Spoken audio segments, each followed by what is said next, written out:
Rajshahi board 2019-এ আর্টিকেলের যে প্যাসেজটি এসেছিল, চলো খুব ঠান্ডা মাথায় সেই প্যাসেজটা আমরা সলভ করে ফেলি। তোমরা খুবই ফাঁকিবাজ, নিজে নিজে তোমরা বোর্ড কোশ্চেনগুলো সলভ করতে পারো না বা চাও না, সেই জায়গা থেকে আমি তোমাদের ধরে ধরে এই বোর্ড কোশ্চেনগুলো সলভ করে দিচ্ছি। তো এই পর্বতে আমরা কি করব, যে আর্টিকেলের কি বলো দেখি, রাজশাহী বোর্ড 19-এর প্যাসেজটা আমরা সলভ করব। আমি বারবার বলছি যে যখন বোর্ড কোশ্চেন সলভ করব আমি কি করব, খুব ঠান্ডা মাথায় বুঝে বুঝে সলভ করব, ঠিক আছে? তাহলে চলো কি বলা আছে দেখি। এখানে বলা আছে দ্য ন্যাশনাল ফ্ল্যাগ রিপ্রেজেন্ট, জাতীয় পতাকা কি করে, তুলে ধরে ড্যাশ ইন্ডিপেন্ডেন্স অফ কান্ট্রি, একটা দেশের কি বলো দেখি, স্বাধীনতাকে, তাই না? তাহলে তুমি যদি একটু খেয়াল করো, এই যে ইন্ডিপেন্ডেন্স যে কথাটা বলা আছে, ইন্ডিপেন্ডেন্স কথাটা যে বলা আছে, এইটা একটা নাউন, তাই তো? আবার দেখো এই কান্ট্রি যে কথাটা বলা আছে, এই কান্ট্রি কথাটাও একটা নাউন। এই দুইটা নাউন যুক্ত আছে কি দ্বারা? এই দুইটা নাউন যুক্ত আছে অফ দ্বারা। তাহলে দেখো তো, নাউন অফ নাউন যখন থাকে তখন এই যে নির্দিষ্ট করে বোঝানোর ক্ষেত্রে আমাকে তার পূর্বে দা বসাতে হয়। কি বসাতে হয়? দা বসাতে হয়। এবার তুমি একটা কথা চিন্তা করো, এই যে ইন্ডিপেন্ডেন্স মানে স্বাধীনতা, কিসের স্বাধীনতা? একটা দেশের স্বাধীনতা। তার মানে তোমাকে অনির্দিষ্ট করে একটা দেশের কথা বলেছে, তার মানে এখানে তোমাকে কি বসাতে হবে? আর্টিকেল হিসেবে এ অথবা অ্যান বসাতে হবে। তাহলে কান্ট্রি যেহেতু কনসোনেন্ট সাউন্ড দিচ্ছে, তার মানে এখানে আমাকে বলতে হবে এ কান্ট্রি, ঠিক আছে? তাহলে পুরোটা কি দাঁড়ালো? The national flag represents the independence of a country. এবার দেখো কি বলা আছে, hours is dash independent nation, আমাদের দেশটা কি বলো দেখি, একটা স্বাধীন জাতি, তাই তো? বা আমরা একটা স্বাধীন জাতি। সেই জায়গা থেকে তুমি খেয়াল করো এখানে কি বলা আছে, ইন্ডিপেন্ডেন্ট নেশন, তাই না? খুব ভালো মতো খেয়াল করবে। এই যে ন্যাশন যে কথাটা বলেছি, এই ন্যাশনটা হচ্ছে একটা নাউন, তাই তো? এই নাউনের আগে যেটা থাকে সেটা হচ্ছে অ্যাডজেক্টিভ। ক্লিয়ার? এখন এই যে ফরমেশনটা দেখো, এখানে কি আছে? নাউন, এখানে আছে অ্যাডজেক্টিভ। তার মানে এখানে আমাকে কি বসাতে হবে? আর্টিকেল, তাই তো? আর্টিকেল আমি এখানে কি বসাতে পারি? এ বসাতে পারি অথবা অ্যান বসাতে পারি। তার কারণ আমাকে বলতেছে যে একটা ইন্ডিপেন্ডেন্ট নেশন, তাই তো? একটা স্বাধীন জাতি, তার মানে একটা কথাটা আসতেছে, তার মানে একটা নির্দেশ করতে আমাকে এ অথবা অ্যান বসাতে হবে, হ্যাঁ কি না? হ্যাঁ। এখন দেখো এইখানে এ অ্যান যে আর্টিকেল বসাবো সেটা কিন্তু এই নাউন অনুযায়ী বসবে, নাউন এর জন্য বসবে, তার মানে নাউনের জন্য আর্টিকেল আসে। কিন্তু এখানে এ হবে নাকি অ্যান হবে, এটা নির্ভর করতেছে নাউনের সামনে থাকা অ্যাডজেক্টিভটার সাউন্ডের উপরে। তাহলে এখানে কি আছে?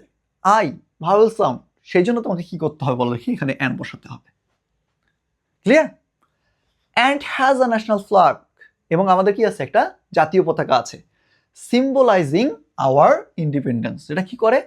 আমাদের যে স্বাধীনতা এটাকে সিম্বলাইজ করে। তার পরবর্তীতে দেখো কি বলা আছে, dash cloth of a national flag is made of cotton, silk or linen. তাহলে ন্যাশনাল ফ্ল্যাগের যে কাপড়টা, এটা কি দিয়ে তৈরি? কটন, সিল্ক অথবা লিলেন দ্বারা তৈরি, তাই তো? তাহলে দেখো তুমি একটু খেয়াল করো, এখানে কি বলা আছে? ক্লথ। এই ক্লথ একটা নাউন। এর পরবর্তীতে যদি তুমি আরেকবার খেয়াল করো, ক্লথটা কি বলো দেখি, ক্লথটা একটা নাউন। তার পরবর্তীতে যদি তুমি খেয়াল করো, এখানে বলা আছে এ ন্যাশনাল ফ্ল্যাগ, এইটা হচ্ছে একটা নাউন ফ্রেজ। নাউন ফ্রেজ মানেই মূলত নাউন। যুক্ত আছে কি দ্বারা? যুক্ত আছে অফ দ্বারা। তার মানে গঠনটা কি হইলো? নাউন অফ নাউন, তার মানে নির্দিষ্ট করে বোঝাচ্ছে। নির্দিষ্ট করে বোঝানোর ক্ষেত্রে তোমাকে এখানে কি বসাতে হবে? দা বসাতে হবে। ক্লিয়ার? এর পরবর্তীতে দেখো, এই যে বলছে the cloth of a national flag, একটা জাতীয় পতাকার যে কাপড়টা আছে সেটা কি দিয়ে তৈরি? কটন, সিল্ক অর লিলেন, তাই না? এই যে জিনিসটা দ্বারা কোনো কিছু তৈরি করা হয় সেটা একটা উপাদান, তাই না? আর যে নাউনটা দ্বারা কোনো একটা উপাদানকে নির্দেশ করা হয় সেটাকে আমরা বলি ম্যাটেরিয়াল নাউন। এবং ম্যাটেরিয়াল নাউন যদি কখনো থাকে, এই ম্যাটেরিয়াল নাউনের সামনে কখনো আর্টিকেল ব্যবহৃত হয় না, ইটস হারাম, ঠিক আছে? তাহলে আমাকে যেহেতু আর্টিকেল ব্যবহার করতে পারবো না, আমাকে এখানে ক্লোজ ব্যবহার করতে হবে। কি ব্যবহার করতে হবে বলো দেখি? এখানে আমাকে এখানে আমাকে ক্রস ব্যবহার করতে হবে। বুঝাতে পেরেছি? এর পরবর্তীতে দেখো কি বলা আছে, our flag is rectangular in shape. আমাদের যে পতাকাটা আছে এটা আকারে কি আয়তকার। Maintaining dash ratio of its length and breadth 10:6, যেটা কি করে, এটা হচ্ছে 10/6 একটা কি করে বলো দেখি, মানে রেশিও এটা হচ্ছে মেইনটেইন করে। ঠিক আছে, মানে এটার যে আয়তনটা, দৈর্ঘ্যপ্রস্থের যে আয়তনটা বা রেশিওটা, এটা কি 10/6। এবার দেখো কি বলা আছে এখানে, এই যে রেশিও যে কথাটা বলা আছে, রেশিও আনডাউটেডলি এটা কি বলো দেখি, নিঃসন্দেহে এটা কি একটা নাউন, তাই তো? আবার দেখো ইটস লেন্থ অ্যান্ড ব্রেথ, এই কথাটা কি, এই কথাটা হচ্ছে একটা নাউন ফ্রেজ। কি দ্বারা যুক্ত আছে? অফ দ্বারা যুক্ত আছে। তাহলে নাউন অফ নাউন দাঁড়াইলো, তার মানে নির্দিষ্ট করে বোঝানোর ক্ষেত্রে আমাকে এখানে কি ব্যবহার করতে হবে? দা ব্যবহার করতে হবে। ক্লিয়ার?